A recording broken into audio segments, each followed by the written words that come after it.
2022, we are 1 week away from the June primary election. The impact of COVID won't be felt as much as in the previous couple of elections. News Channel 3's Maria Bouchot talked with the County Registrar of Voters about what to expect at voting centers if you want to cast your ballot in person.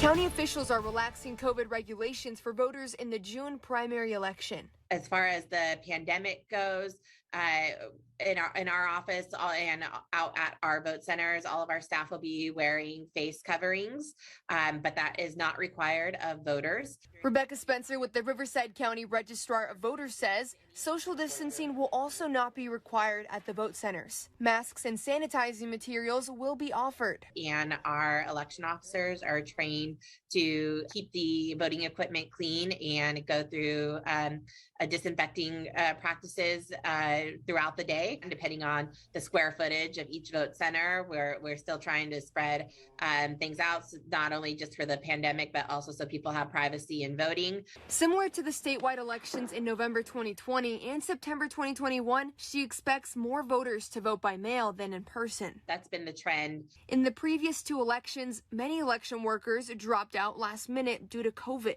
But now, Spencer does not expect the same thing to happen. We're not as worried about COVID this time because we do have a good cushion of extra people that we've hired to fill in for any quarantine issues that may come up. With more than 900 temporary workers, she does not expect any delays in counting the votes and notifying voters of the results. In Thousand Palms, Marian Bouchot, News Channel 3. And News Channel 3 has a number of Election Day resources online for you. You can see all of our in-depth interviews with the candidates, my I-Team report on campaign fundraising, and in-depth looks at the races to watch at KESQ.com.